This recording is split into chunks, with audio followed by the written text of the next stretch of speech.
the things I want. You lying fucking bitch! I fucking hate you. Obstinate. So, I picked up this little persuader. It's scary, right? Oh, fuck. I need all your passwords and security codes. Go fuck yourself. Okay.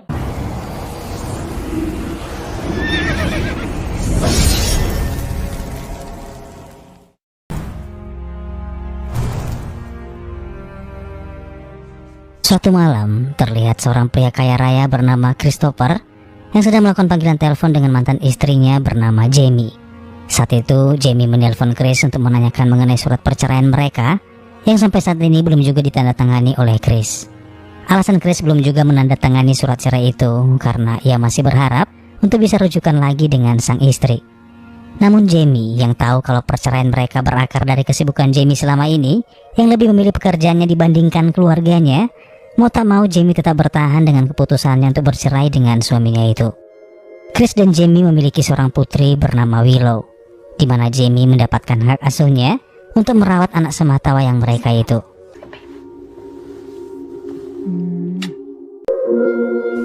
Di malam itu Chris mendatangi sebuah pusat perbelanjaan untuk membeli segelas kopi. Di sana tanpa sengaja ia melihat seorang wanita yang tampak kebingungan memilih beberapa botol wine yang terpajang di rak di depannya. Wanita itu lalu melirik ke arah Chris dan meminta Chris untuk memilihkan sebotol wine terbaik untuknya. Chris pun lalu membantunya, hingga bantuan itu pun berujung dengan perkenalan, di mana wanita itu pun memperkenalkan dirinya bernama Sky. Sky. Setelah membeli segelas kopi, Chris lalu segera keluar dari pusat perbelanjaan. Namun di luar ia kembali bertemu dengan Sky, di mana Sky mengatakan kalau taksi yang ia pesan baru saja dibatalkan oleh si driver. Tanpa banyak pertanyaan, Chris lalu menawarkan tumpangan untuk pulang bersama Sky. Tibalah mereka di sebuah motel atau penginapan, di mana di motel itu Sky tinggal bersama seorang teman wanitanya bernama Lisa. Sky pun mengatakan pada Chris kalau saat ini ia sedang bertengkar hebat dengan Lisa, teman sekamarnya itu, dan ia tidak ingin kembali masuk ke dalam karena justru itu akan semakin memperburuk keadaan.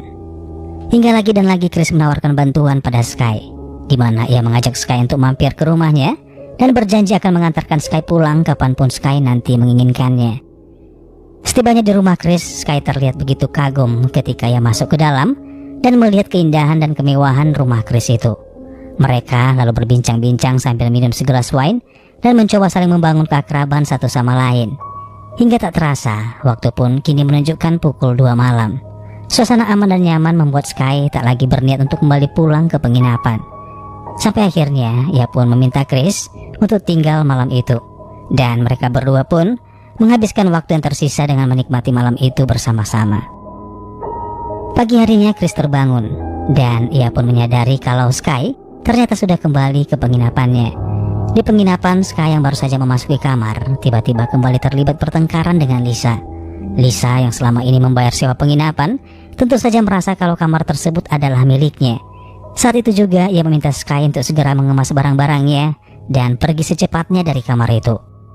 Sementara itu di rumahnya, Chris menatap sebuah gambar yang pernah dilukis oleh anaknya. Kenangan indah di masa lalu bersama istri dan buah hati mereka kini hanya menyisakan goresan luka di hati yang mungkin tak akan pernah bisa terobati. Kegalauan yang kian mengganggu pikirannya membuat Chris mencoba menenangkan diri dengan keluar rumah untuk mencari Sky di tempat kerjanya. Tibalah ia di tempat kerja Sky yang berlokasi di sebuah bar, di mana Sky bekerja sebagai bartender di bar itu. Perbincangan mereka pun membuat Chris kini tahu kalau Sky adalah wanita bebas yang tak memiliki saudara ataupun keluarga.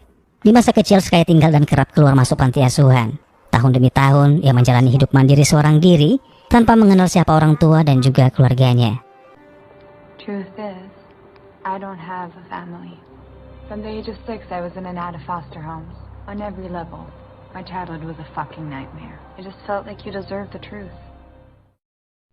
Setibanya di mobil, Chris memergoki seorang pencuri sedang berusaha membobol pintu mobilnya.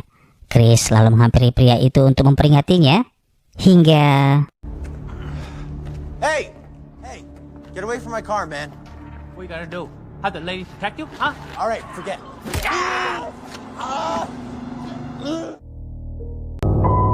Kondisi Chris yang lumpuh total membuat Sky mencoba menawarkan dirinya untuk merawat dan menjaga Chris selama fase pemulihan.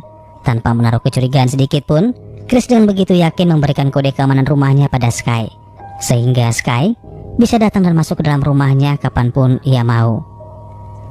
Lalu Sky pergi ke penginapan dan masuk ke kamar Lisa untuk mengambil sisa-sisa barangnya.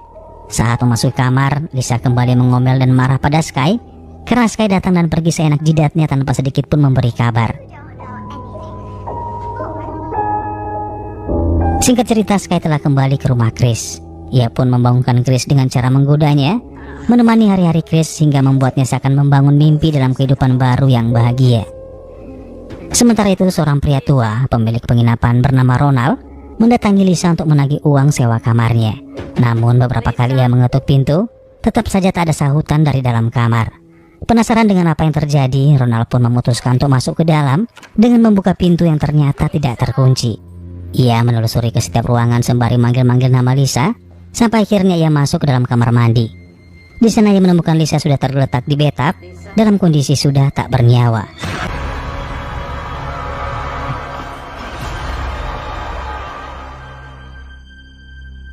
Ronald lalu melaporkan kejadian itu kepada pihak kepolisian.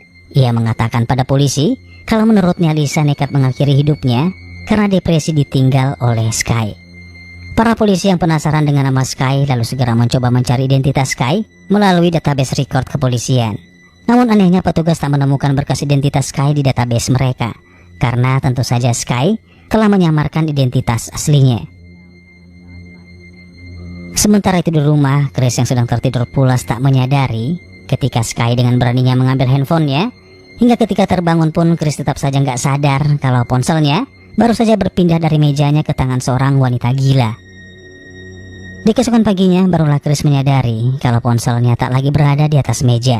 Namun bodohnya ia tak menaruh sedikit pun kecurigaan pada Sky. Justru ia beranggapan kalau ia lupa di mana ia meletakkan ponselnya itu. Tak berselang lama kemudian, tiba-tiba Jamie sang mantan istri menelpon.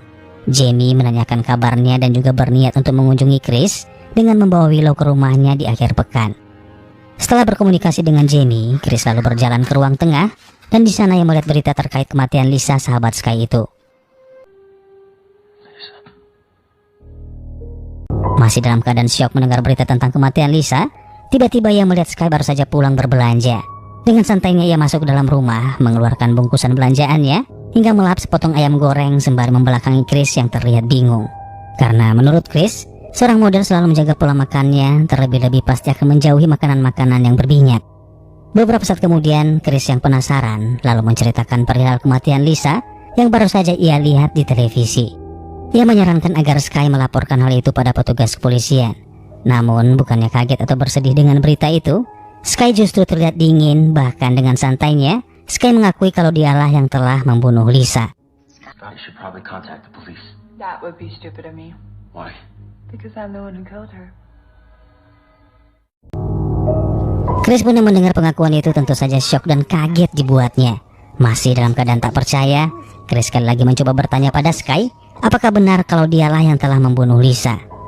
Hingga kini akhirnya Chris tahu kalau Sky melakukan hal gila dan sesadis itu, yaitu karena You killed her? Had to. It's no joke, Chris. She had some jealousy issues. She had the apartment. The perfect place to watch you from. Watch me. For the last 2 months. I know everything that happens around here. Like how your gardener and cleaning lady won't be here for another 6 days. Exact times you sleep, eat, shit, piss. Or to accidentally bump into you. Now you're catching on. mendengar hal itu, Chris terlihat begitu sangat marah. Saat itu juga ia menyuruh Sky untuk segera keluar dari rumahnya. Namun bukannya pergi, Sky justru mengunci semua pintu dengan menggunakan remote control pada ponsel Chris yang dicurinya beberapa hari yang lalu. Chris mencoba merebut kembali ponsel itu. Namun, Look what I found. Get that back. Honeymoon's over. sementara itu di penginapannya, Ronald membersihkan bekas kamar Lisa. Di dalam sana, ia mendapati sebuah teleskop di sisi jendela, yang dimana selama ini digunakan oleh Sky untuk mengamati gerak-gerik dan aktivitas Chris di rumahnya. Penasaran dengan alat itu, Ronald pun mencoba menggunakan teleskop tersebut, yang saat itu masih mengarah ke arah rumah Chris. Ronald menggeser lensa, hingga mencari titik objek yang sekiranya indah dipandang mata. Tentu saja objek itu adalah para wanita yang berada di sekitarnya. Beruntung baginya, Ronald mendapati seorang wanita yang sedang berlatih yoga. Lalu ia mengambil posisi ternyaman untuk menyaksikan sebuah pertunjukan yang begitu langka. Di sisi lain, Chris yang sudah dalam keadaan terikat di kursi rodanya terlihat benar-benar tak berdaya, hingga ia pun hanya bisa menggeliat-geliat ketika Sky berjalan mendekat ke arahnya, di mana diketahui kalau wanita cantik tapi gila tersebut ternyata berniat menguasai seluruh harta kekayaan Chris itu. Chris mencoba melakukan perlawanan demi perlawanan, namun hal itu justru membuat Sky semakin tak terkendali.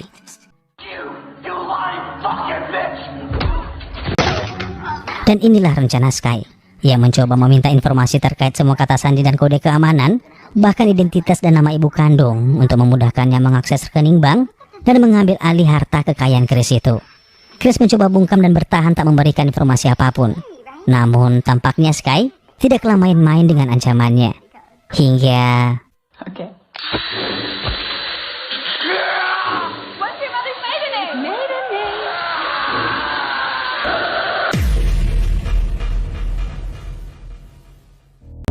Kembali di penginapan, pertunjukan yang disaksikan oleh Tuan Ronald berakhir ketika sang wanita menyudahi latihan yoganya. Ia pun mencoba mencari pemandangan lain, hingga tanpa sengaja ia mengarahkan teleskop ke arah rumah Chris. Lensa pun di zoom hingga memperlihatkan Sky tengah berada di sana. Melihat hal itu, Ronald pun kaget seketika, karena saat ini Sky adalah orang yang paling dicari di kota itu. Sky duduk sembari tersenyum menatap layar laptop di depannya. Senyuman itu adalah senyum penuh kebahagiaan, karena baru saja ia berhasil mengakses internet banking hingga dengan tenang memindahkan semua uang yang ada di rekening Chris. Keserakahannya ternyata tak berhenti sampai di situ saja, di mana ia membawa Chris ke ruang tengah, kemudian mengambil sebuah gunting untuk kembali mengancam Chris. Ia meminta Chris untuk melakukan beberapa sesi panggilan Zoom dengan bankir dan broker untuk melikuidasikan saham Chris agar mendanai perusahaan yang baru saja ia buat yang diberi nama Skyco. You have some Zoom calls to make to your bankers and brokers to liquidate your stock. Fund my new company, Skyco. Skyco. Dari kejauhan, Ronald masih memperhatikan Sky yang sedang menonton Chris dengan kursi rodanya. Namun, view yang terbatas membuatnya tak melihat semua aktivitas itu dengan jelas. Sehingga untuk sementara, Ronald hanya mengira kalau Chris sedang dirawat oleh Sky. Saat Sky mencoba menggunting dan melepaskan ikatan pada tangan Chris, saat itu juga Chris mencoba mengambil kesempatan tersebut dengan mencengkeram leher Sky. Namun dengan satu tangan membuat Chris tak cukup kuat mengalahkan Sky. Hingga...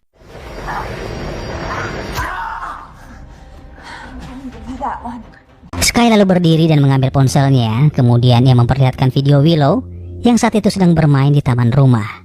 Hal itu adalah sebuah bentuk ancaman dari Sky, di mana ia mengintimidasi Chris dengan memperlihatkan kalau selama ini ia juga telah mengawasi dan mengetahui identitas keluarga Chris itu. Chris pun tak ingin mengambil resiko yang tentunya akan membahayakan keselamatan istri dan putrinya. Ia bermohon-mohon pada Sky agar Sky tidak menyangkut pautkan keluarganya dalam masalah ini.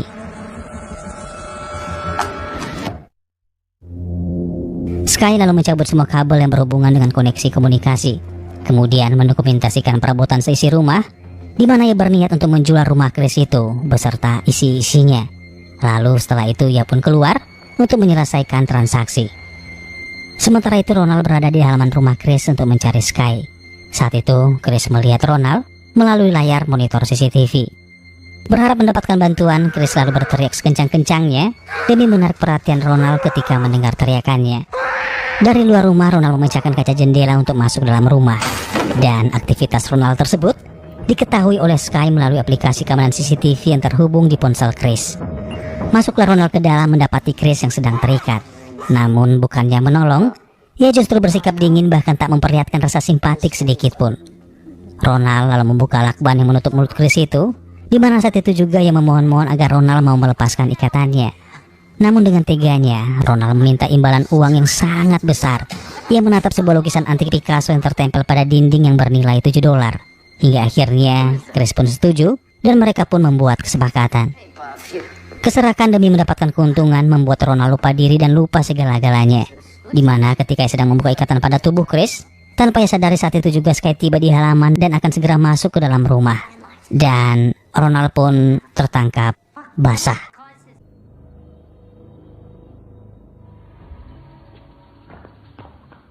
I'm sorry. You probably got your hopes up. How'd you find me? and I'm not gonna tell anyone. You just let me go. No, no, no, no, no, no! Oh, Ronald!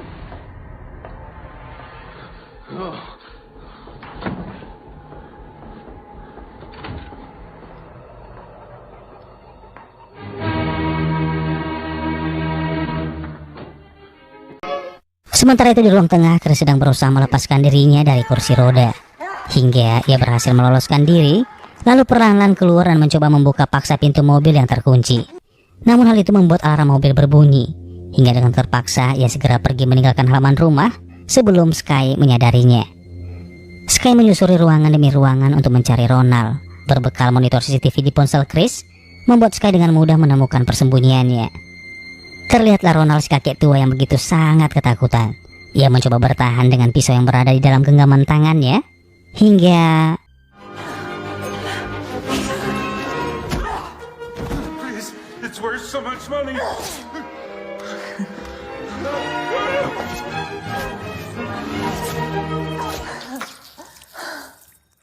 di luar rumah, Chris berhasil menaiki sebuah motor ski, lalu segera pergi meninggalkan tempat itu. Namun tiba-tiba ia kehilangan keseimbangan, membuat motornya menabrak gundukan batu, hingga ia pun terjatuh di pinggir jalan. Kebetulan saat itu seorang pria melintas di lokasi. Pria itu lalu membantunya masuk dalam mobilnya dan segera pergi meninggalkan tempat kejadian. Di perjalanan, Chris meminta bantuan pria itu untuk menelepon panggilan darurat 911, di mana saat itu seorang operator wanita menerima respon pengaduan dari Chris, lalu bertanya di mana lokasi dan keberadaan Chris saat ini. Ketika Chris baru saja ingin memberitahukan lokasi dan keberadaannya, tiba-tiba ia pun kaget karena Yeah, I'm in a car. Wait.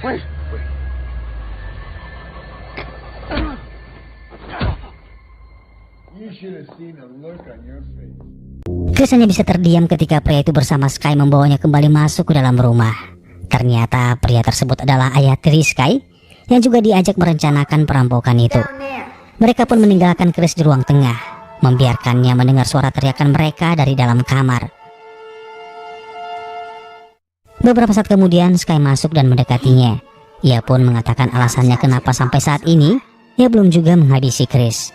Semua itu dikarenakan uang senilai $4 juta yang berada di brankas cabang utama Bank Amerika yang hanya bisa dibuka dengan password menggunakan sidik jari Chris. Lalu pria itu datang dengan pisau pemotong daging. Dibantu oleh Sky, mereka dengan cepat melepaskan jempol tangan Chris itu. Di waktu yang bersamaan masuklah sebuah mobil terparkir di halaman rumah, di mana ternyata itu adalah Jamie, mantan istri Chris, bersama Willow, putri mereka.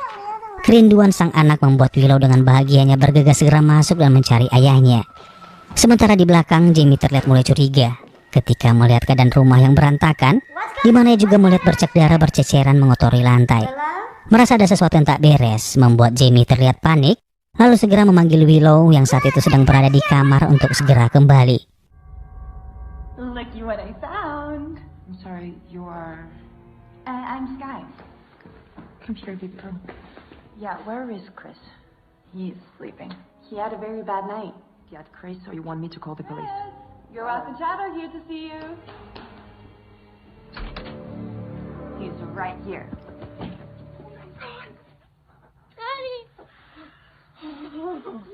What did he want? Kemudian Sky dan ayah tirinya pergi ke bank untuk mengurus obligasi dengan menempelkan jempol Chris di tangannya. Sementara itu dalam ruangan, Chris dengan tatapan kosong melihat ventilasi dan mulai menemukan sebuah ide, di mana ia berpikir kalau ventilasi tersebut adalah satu-satunya cara untuk keluar dari ruangan itu. Namun ia dan Jamie tak akan mungkin bisa masuk dengan lubang sekecil itu. Dengan terpaksa ia meminta Willow untuk masuk ke sana. Perlahan-lahan Willow menyusuri lorong sempit ventilasi menuju ke pintu utama. Di sisi lain, Sky tiba di bank tujuan. Mereka bersiap untuk mencarikan dana tanpa menimbulkan kecurigaan para petugas bank. Setelah beberapa kali gagal dalam percobaan, akhirnya mereka pun berhasil membuka kode. Namun ketika brankas dibuka, ternyata di dalamnya hanya terdapat selembar surat, di mana surat itu adalah surat pernyataan tentang harta Chris yang telah dialihkan oleh Jamie, dibantu oleh pengacaranya setelah perceraiannya dengan sang suami. Yang berarti Sky dan ayah tirinya akan segera kembali ke rumah untuk mencari Jamie. Chris dan Jamie pun yang sadar akan hal itu tiba-tiba panik dan segera memanggil Willow yang saat itu telah mencapai ujung lorong ventilasi dan segera berlari membuka pintu utama. Di perjalanan, Sky dan ayah tirinya mengetahui kalau Willow telah keluar dari ruangan, hingga mereka pun mempercepat laju kendaraan. Namun untungnya, Willow berhasil masuk bertepatan ketika Sky tiba di halaman rumah. Ia pun lalu segera pergi untuk membebaskan kedua orang tuanya. Ayah tiri Sky menyuruhnya untuk segera menghabisi Chris dan menangkap Jamie demi obligasi. Sementara ia masuk ke dalam ruangan dan menyadari kalau Chris sudah tak lagi berada di dalam. Ia pun mencari dengan menyusuri setiap ruangan hingga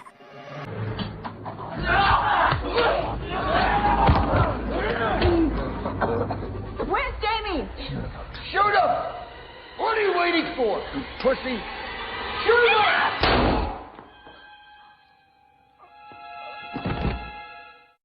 memanfaatkan kelengan Sky, Chris mengambil kapak lalu menyerangnya dan kemudian pergi dengan membawa ponselnya yang saat itu terjatuh. Sky yang dalam keadaan terluka terlihat seakan memiliki kekuatan yang tak ada habisnya, di mana ia berjalan perlahan berusaha terus mencari persembunyian Chris.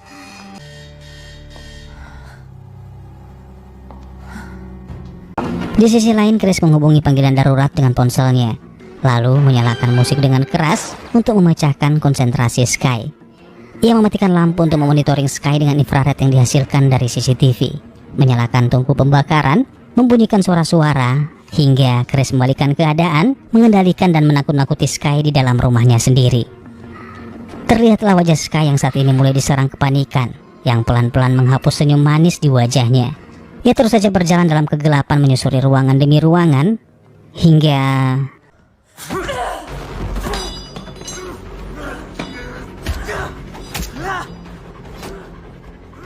namun sebuah sabetan semakin melemahkannya.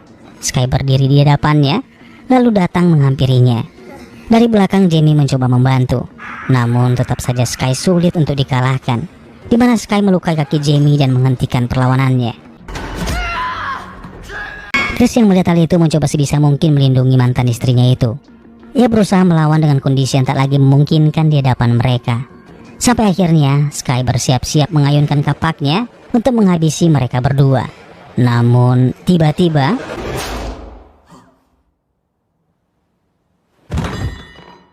sampai akhirnya Willow berhasil menyelamatkan kedua orang tuanya dari maut. Tak lama kemudian polisi datang menyelamatkan mereka dari mimpi buruk yang begitu mengerikan.